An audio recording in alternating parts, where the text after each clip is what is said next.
Hello friends, welcome back to my channel. ட்ராமாக்குள்ளே போகிறதுக்கு முன்னாடி மறக்காம இந்த வீடியோக்கு ஒரு லைக்கை போட்டுருங்க. சரி வாங்க ட்ராமாக்குள்ளே போகலாம்.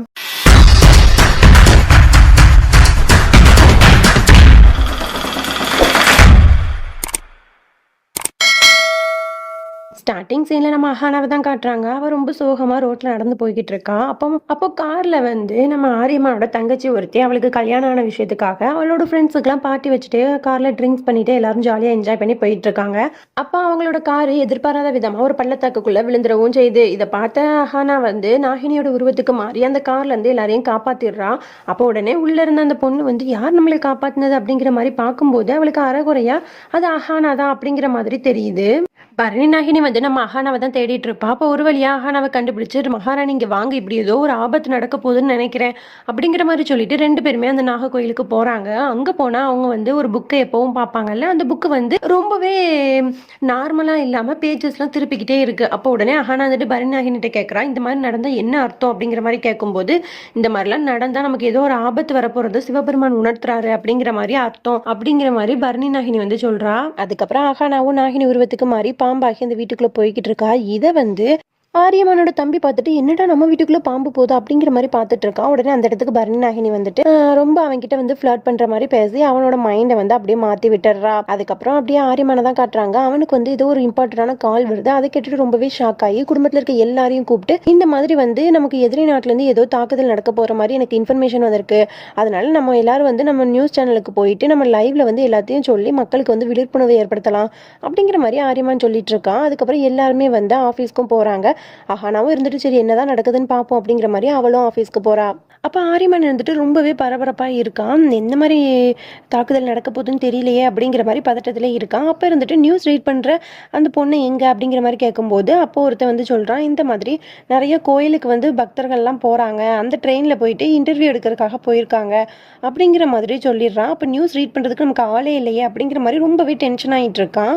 அப்போ அந்த இடத்துக்கு வந்து ராதிகா வந்துட்டு நீ ரொம்ப டென்ஷனாக இருந்தால் உனக்கு உடம்பு சரியில்லாமல் போயிடும், கொஞ்சம் ஐஸ் வாட்டர் குடிக்கிறியா அப்படிங்கிற மாதிரி ராதிகா வந்து ஆரியமான்கிட்ட கேட்கும்போது ஆரியமான் பயங்கரமா அவளை போட்டு திட்டி விட்டுறான். அதுக்கப்புறம் அஹானா வந்துட்டு நான் நியூஸ் ரீட் பண்றேன், நான் நல்லாவே ரீட் பண்ணுவேன் அப்படிங்கிற மாதிரி சொல்லிட்டு இருக்கா. ஒன்றும் விளையாட்டுத்தனம் கிடையாது, ஒரு நியூஸ் ரீட் பண்றதுனா ரொம்பவே இம்பார்ட்டன்டான விஷயம் அப்படிங்கிற மாதிரிலாம் சொல்லிட்டு இந்த மாதிரி பூர்வின்னு எனக்கு ஒரு பிஏ இருந்தா, அவ இருந்திருந்தா எல்லா வேலையும் கரெக்டா பார்த்துருப்பா அப்படிங்கிற மாதிரி பூர்வியை பத்தி பேச ஆரம்பிச்சோன்னா அஹானாக்கு ரொம்ப ஒரு மாதிரி ஃபீலிங் ஆகுது. அதுக்கப்புறம் அஹானா வந்துட்டு சொல்றான், இந்த மாதிரி நான் வாசிக்கிறேன்னு சொல்றேன், நான் நல்லாவே ரீட் பண்ணுவேன் அப்படின்னு சொல்லிட்டு அவள் அழகா வந்து ஆங்கர் பண்றதுக்கான எல்லா ட்ரெஸ்ஸையும் போட்டுட்டு வந்து சூப்பராகவே நியூஸையும் ரீட் பண்ணிடுறா.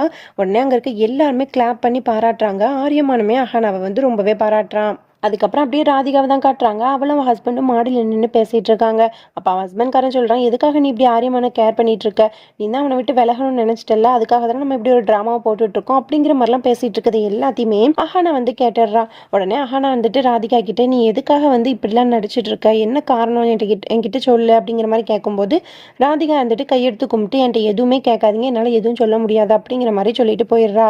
அதுக்கப்புறம் அப்படியே அந்த பெரிய வில்லனையும் நம்ம பரிணித்து அவன் ஃப்ரெண்டையும் தான் காட்டுறாங்க. இவங்க எல்லாரும் என்ன பிளான் பண்ணியிருக்காங்க அப்படின்னா, இந்த மாதிரி இந்தியாவில் போகக்கூடிய ஒரு மிகப்பெரிய ட்ரெயினில் நிறைய மக்கள் போவாங்க. அந்த ட்ரெயின் ஃபுல்லாக டெரரிஸ்ட்டை அனுப்பிட்டு அதில் பாமையும் செட் பண்ணி அந்த ட்ரெயினையே பிளாஸ்ட் பண்ண வச்சிடணும்.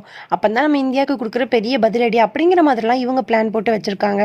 இவங்களோட ஆளுங்களுமே அந்த ட்ரெயினுக்குள்ளேயும் போயிடுறாங்க. அதுக்கப்புறம் அப்படியே இங்கே ஆரியமானை தான் காட்டுறாங்க. ஆரியமானுக்கு வந்து ஒரு நியூஸ் வருது, இந்த மாதிரி ட்ரெயினில் தான் ஏதோ ஒரு ஆபத்து இருக்குது அப்படிங்கிற மாதிரி நியூஸ் வந்த உடனே என்ன பண்றது, எப்படி நம்ம காப்பாத்துறது அப்படிங்கிற மாதிரிலாம் வந்து ரொம்பவே பதட்டமாகி யோசிச்சுட்டு இருக்கான். அப்போ உடனே அஹானா சொல்றா, இந்த மாதிரி நம்மளோட நியூஸ் ரீடர் ரிப்போர்ட்டர் வந்து அந்த ட்ரெயின்ல தானே இருக்காங்க, அவங்க கிட்ட நம்ம ஹெல்ப் கேட்கலாம் அப்படின்னு சொன்ன உடனே ஆரியமான் வந்துட்டு நீ எனக்கு எவ்வளவு பெரிய ஹெல்ப் பண்ணிருக்க தெரியுமா அப்படிங்கிற மாதிரி அவளை பாராட்டிட்டு இருக்கான். அதுக்கப்புறம் அந்த நியூஸ் ரீடருக்கும் கால் பண்ணி இந்த மாதிரி எதையுமே பதட்டம் இல்லாம கேளு, இப்படி வந்து அங்க நடக்க போகுது, அதனால நீ கொஞ்சம் சேஃபா இரு, எல்லாத்தையுமே வந்து லைவ்ல வந்து ரெக்கார்ட் பண்ணிட்டே இரு, அடுத்த ஸ்டேஷன்ல வந்து நிறைய மிலிட்ரி ஆஃபீஸர்ஸ்லாம் வருவாங்க, அவங்க கிட்ட இந்த நியூஸை இன்ஃபார்ம் பண்ணிடுறேன், அவங்க வந்து காப்பாற்றிடுவாங்க அப்படிங்கிற மாதிரிலாம் இன்ஃபர்மேஷன் கொடுக்குறான். உடனே அந்த பொண்ணும் சரி நெக்ஸ்ட் ஸ்டேஷனில் ட்ரெயின் நிற்கும், நம்ம வந்து அவங்க கிட்ட இன்ஃபார்ம் பண்ணிடலான்னு ரெடி ஆகிட்டு இருக்கா. பார்த்தா எங்கேயுமே ட்ரெயின் நிற்காம ஸ்பீடாக போய்கிட்டு இருக்கு. உடனே ஆரியமானுக்கு கால் பண்ணி இந்த மாதிரி ட்ரெயின் நிற்கவே இல்லை, ஸ்பீடாக போதும், இங்கே ஏதோ வித்தியாசமாக நடந்துட்டு இருக்கு அப்படிங்கிற மாதிரி ரொம்பவே அழுது புலம்பிட்டு இருக்கா. அதுக்கப்புறம் அப்படியே நம்ம பரணி நாகினி தான் காட்டுறாங்க. அவ இருந்துட்டு இப்போ என்னதான் ஆபத்து நடக்க போகுது அப்படிங்கிறத தெரிஞ்சுக்கணுங்கிறதுக்காக அந்த வீட்டில் இருக்க ஒரு பையன் மாதிரியே உருமாறி அந்த வீட்டில் இருக்க அவங்க அம்மா கிட்ட போய் இந்த மாதிரி என்னமா நடக்க போகுது அப்படிங்கிற மாதிரி கேட்டோன்னே அவள் எல்லா உண்மையுமே உளறிடுறா. உடனே பரணி நாகினி வந்து அஹானா கிட்ட இப்படி தான் நடக்க போகுது, அவங்க ட்ரெயினில் தான் தாக்குதல் நடத்த போகிறாங்க, இதுதான் அவங்களோட பிளான் அப்படிங்கிற மாதிரி எல்லாத்தையுமே அஹானாட்டையும் சொல்லிடுறா. அதுக்கப்புறம் அஹானா வந்துட்டு ஆஃபீஸ் ரூமில் நிற்கிறா. அப்போ வந்து ஒரு லெட்டர் இருக்குது. எப்போவுமே அவளுக்கு ஒரு லெட்டர் கிடைக்கும்ல மிரட்டி, அந்த லெட்டர் அங்கேயும் இருக்குது. அதுலேயும் அதே மாதிரி தான் எழுதியிருக்கு, நான் உன்னோட எதிரி சீக்கிரமாக வந்து உன்னை அழிப்பேன் அப்படிங்கிற மாதிரி எழுதியிருக்கு. அதுக்கப்புறம் இந்த மாதிரி பரிணீத் வந்து வீட்டில் இருந்துட்டு நியூஸ்லாம் பார்த்துட்டு இந்த ஆரியமான் எதுக்காக தேவையில்லாத வேலையெல்லாம் பார்த்துட்டு இருக்கான் அப்படிங்கிற மாதிரி சொல்லிட்டு இந்த மாதிரி டெரரிஸ்ட்டுக்கெல்லாம் கால் பண்ணி ட்ரெயினில் வந்து எல்லாரோட மொபைல் ஃபோனையும் ஃபஸ்ட்டு பிடுங்குங்க, அங்கேருந்து லைவ் வந்து இங்கே நடந்துட்டு இருக்கு, அதெல்லாம் வந்து எப்படியா கண்டுபிடிச்சு அந்த கேமராவெல்லாம் உடைங்க அப்படிங்கிற மாதிரி சொல்லியிருப்பான். உடனே அந்த டெரரிஸ்ட் எல்லாருமே அங்கே இருக்க கும்பல் எல்லாத்தையுமே வந்து ஃபோன்லாம் பிடுங்கி வெளியே எரிஞ்சு மிரட்டி வச்சுட்டு இருக்காங்க. அதுக்கப்புறம் அப்படியே ஆரியமான தான் காட்டுறாங்க. அவன் இருந்துட்டு இந்த மாதிரி இந்த ட்ரெயினை எப்படி ஸ்டாப் பண்ணுறதுன்னு தெரியலையே அப்படிங்கிற மாதிரி ரொம்ப கன்ஃபியூஷனோட பேசிகிட்டு இருக்கான். அப்போ அஹானாவும் பரணி நாகினியும் ஒரு ஐடியாவை யோசிச்சு அந்த சிட்டி ஃபுல்லாகவே பவர் கட் ஆகிற மாதிரி பரணி நாகினி வந்து பவர் கட்டை பண்ணி விட்டுறா. அதுக்கப்புறம் அஹானாவும் அந்த ட்ரெயின் இருக்க இடத்த நோக்கி போய்கிட்டு இருக்கா.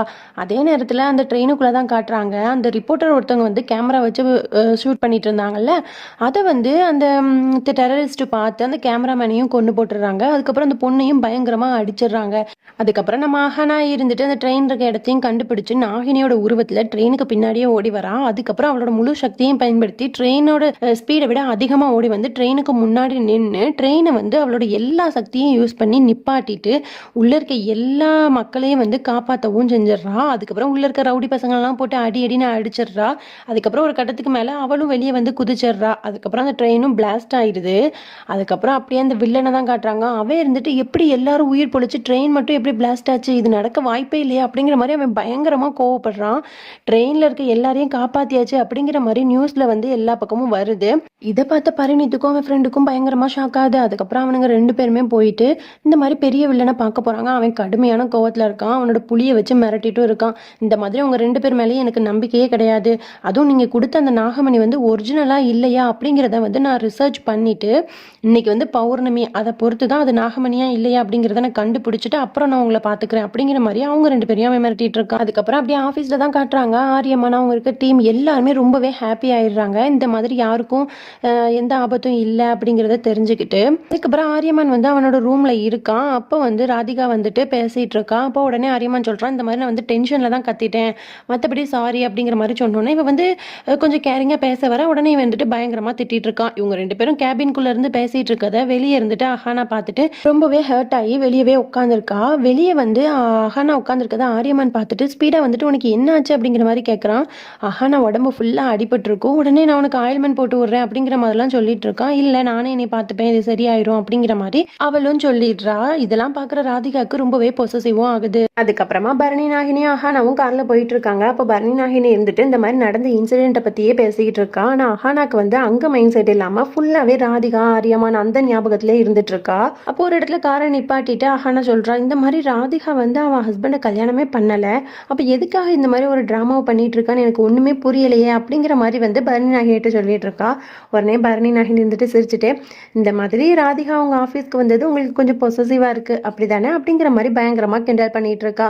அஹானா வந்துட்டு இது எதுக்காக நடக்குது அப்படிங்கிற மாதிரி வந்து யோசிச்சுட்டே இருக்கா. அதோட இந்த பாட்டை முடிச்சுக்கலாம். இதுக்கப்புறம் என்னெல்லாம் நடந்துச்சு அப்படிங்கிறத நெக்ஸ்ட் வீடியோவில் பார்த்து தெரிஞ்சுக்கலாம். பாய்.